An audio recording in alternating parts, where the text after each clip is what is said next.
자, 한 장관이 개혁을 추진합니다. 그런데 성공 확률이 거의 0에 가깝다고 하네요. 이게 단순히 그 사람 능력이 부족해서일까요?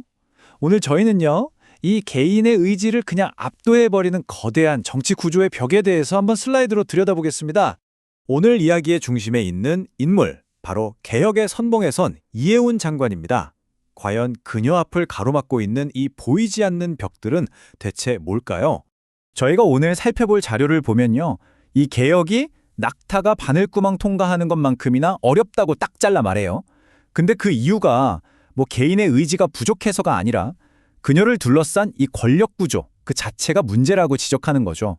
자, 그럼 그녀가 마주한 이 거대한 벽들이 대체 뭔지 지금부터 이 순서대로 하나씩 한번 제대로 파헤쳐 보겠습니다.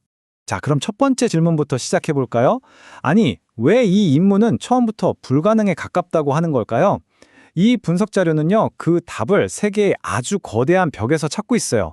이 벽들이 진짜 변화로 가는 길을 그냥 완벽하게 딱 막고 있다는 겁니다.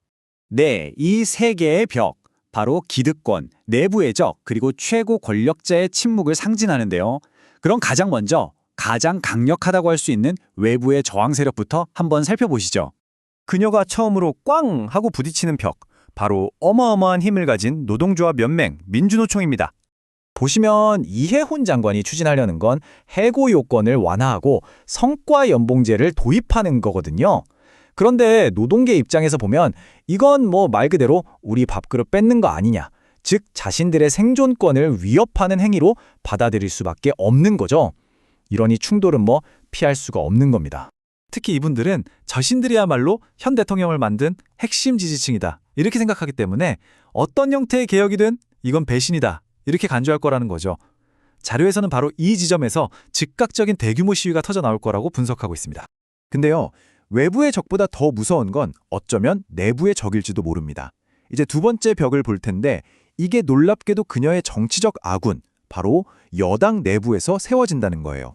이 자료를 보면요, 이해훈 장관을 당내에서조차 의심의 눈초리를 받는 굴러온 돌로 보고 있어요.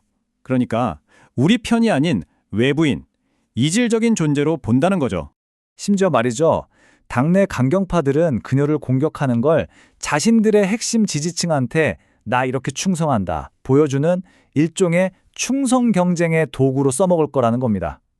국회에서 법안 막고 상임위 불러서 망신 주고 사사건건 발목을 잡아서 결국 아무 힘도 없는 식물 장관으로 만들려는 거죠. 이게 그들의 목표라는 분석입니다.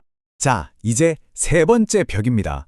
그리고 어쩌면 이게 가장 큰 문제라고 이 자료는 지적하고 있어요.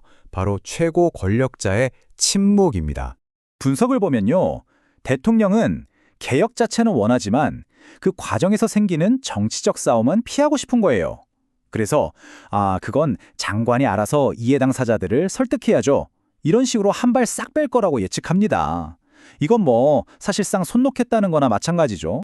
대통령이 이렇게 확실하게 힘을 실어주지 않으면요, 저 거대한 관료 조직은 절대 움직이지 않습니다. 결국 장관은 어떻게 되겠어요? 사방이 꽉 막힌 채로 완전히 고립되는 겁니다. 어떤 변화도 이끌어낼 동력을 상실하게 되는 거죠. 아니, 그럼 이 세 개의 벽 앞에서 성공은 아예 불가능한 걸까요? 정말 방법이 없을까요?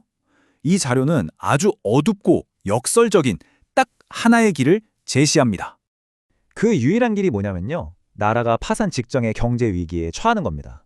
오직 그때만 성공이 가능해진다는 건데 정말 충격적인 분석이죠. 실제로 이 자료가 드는 역사적인 예시가 바로 1997년 IMF 외환 위기입니다. 그때를 생각해 보세요.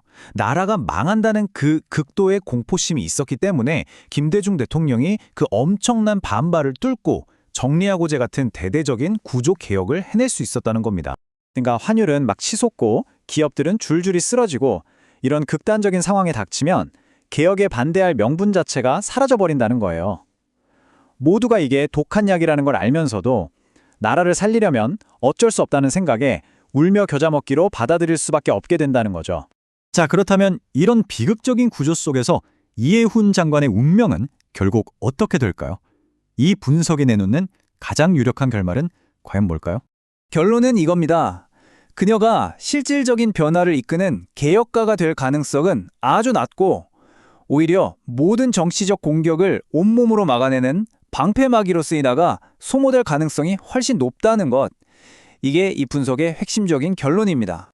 결국 그녀의 야심찬 개혁 시도는 시작은 거창했지만 별다른 영향을 주지 못하고 끝나는 찻잔 속의 태풍이 될 가능성이 크다, 이렇게 보고 있는 겁니다.